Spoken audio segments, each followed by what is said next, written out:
అందరికీ వందనాలండి. రోమపత్రిక 12వ అధ్యాయాన్ని చదువుకుందాం.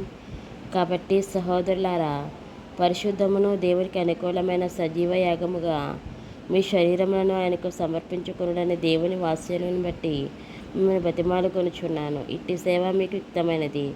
మీరు ఈ లోక మర్యాదను అనుసరింపక ఉత్తమమును అనుకూలమును సంపూర్ణమై ఉన్న దేవుని చిత్తమేదో పరీక్షించి తెలుసుకున్నట్లు మీ మనస్సు మరి నూతన మగుట వలన రూపాంతరం పొందుడి.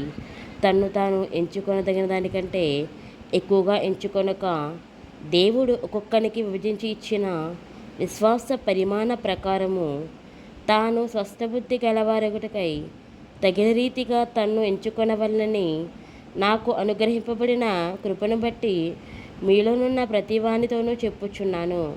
ఒక్క శరీరములో మనకు అనేక అవయములున్నను ఈ అవయములన్నిటికీ ఒక్కటే పని ఎలాగూ ఉండదు, అలాగే అనేకులమైన మనము క్రీస్తుల ఒక్క శరీరముగా ఉండి ఒకరికొకరము ప్రత్యేకముగా అవయములవై ఉన్నాము.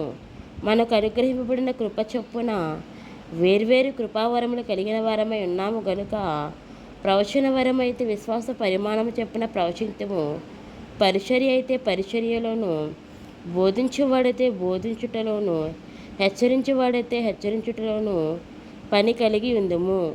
పంచిపెట్టువాడు శుద్ధ మనసుతోనూ, పై విచారణ చేయవాడు జాగ్రత్తతోనూ, కరుణించువాడు సంతోషముతోనూ పని జరిగింపవలెను. మీ ప్రేమ నిష్కపటమైనదై ఉండవలను. చెడ్డదానిని అసహించుకుని మంచిదానిని హత్తుకుని ఉండుడి.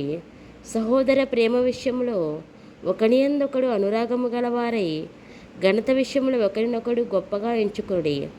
ఆసక్తి విషయంలో మాంద్యులు కాక ఆత్మయందు తీవ్రత గలవారే ప్రభువును సేవించుడి. నిరీక్షణ గలవారే సంతోషించుచు, శ్రమయందు ఓర్పు గలవారై ప్రార్థనయందు పట్టుదల కలిగి ఉండుడి. పరిశుద్ధుల అవసరములో పాలు పొందుచు శ్రద్ధగా ఆతిథ్యం ఇచ్చుచుండుడి. మిమ్మల్ని హింసించు వారిని దీవించుడి కానీ శపించవద్దు. సంతోషించుడి వారితో సంతోషించుడి, ఏడ్చువారితో ఏడువుడి. ఒకనితో ఒకడు మనస్సు కలిగి ఉండుడి. హెచ్చువాటి యందు మనసుంచక తగ్గువాటి యందు ఆసక్తులైనడి. మీకు మీరే బుద్ధిమంతులమని అనుకొనవద్దు. కీడుకు ప్రతి కీడు ఎవరికీ చేయవద్దు.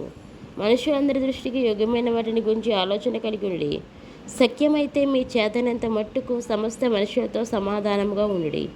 ప్రియులారా, మీకు మీరే పగ తీర్చుకొనక దేవుని విగ్రతకు చోటీయుడి.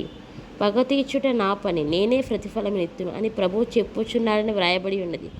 కాబట్టి నీ శత్రువు ఆకలిగొని ఉంటే అతనికి భోజనం పెట్టుము, దప్పిగొని ఉంటే దాహమేము. అలాగూ చేయటం వలన అతని తల మీద నిప్పులు కుప్పగా పోయిదువు.